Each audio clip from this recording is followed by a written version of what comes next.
Hey everyone, welcome back to my channel. So for this video, I'm going to be showing you a quick tutorial on how I do my distress locks. I have a lot of videos doing this style, but I just felt like posting this one because I just, let me just record it. So whenever I record stuff, I just feel like posting them. So if you want to see something more detailed, I do have link in my description showing you a more detailed video. This one would not be as detailed, but it's definitely going to help. When I say detailed, I meant like, how I prepped my spring twist hair and, what racket I used to start and what racket I used to finish. I have a more detailed video. So right now I'm just counting my locks so I can give you guys the locks counts. And I do have about 44 locks on my client, and we are doing the free parts. Again, your free parts don't have to be even as long as one is not like extremely bigger than the other one, but this is my free parts. And to start wrapping, I am going to start wrapping with 1.5 strands. And then to continue wrapping, I am going to be finishing up my wrapping with 2 strands. So when the 1 strand is done, I'm going to continue with 2 strands. That's because I want the ends to be a little thicker. I don't want it to be skinny. I want it to be thicker. I want it to have like this nice like transition. I don't want them to be all the same size. I think it's prettier when you start small and you end, thickish.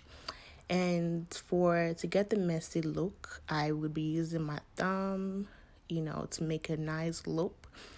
And I'm going to wrap about, 2 times and then make my loop. I'm going to wrap before the loop and also after the loop. I do before so my loop can, stay put and so it doesn't like flatten out.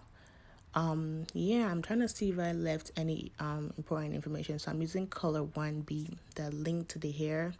Sorry, the hair link is going to be in the description. So to seal my ends, I am just going to wrap all the way up and then rub my palm. So I didn't attach any extra one for this one because she wanted like a bob short length, and that 1 strand was enough. So I didn't want to add any more.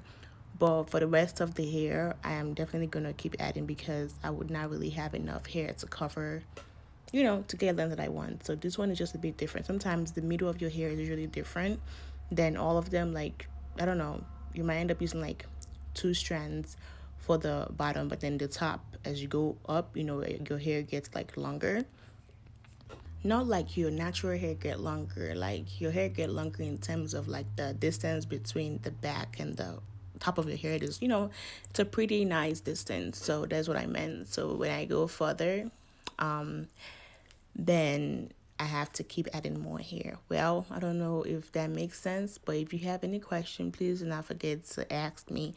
I'm always here to answer all your questions. I think I've answered important questions. And also I use the hot water steaming method. For the hot water steaming method, I boiled my hot water and I dipped a dry towel in the already boiled hot water, and then I used the steam that comes from the towel. I put it on my client hair. Personally, when I'm done, my clients can feel that, okay, it's a bit looser, it's a bit softer. So that's why I do that, And I'm yet to get like the steaming thingy. I don't know where I can get some from. But I'm yet to. But for now, I'm using my towel and it's working very well for me. That will be all for now. Please do not forget to like, comment, and subscribe, and I'll be seeing you guys in my next video.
know my story.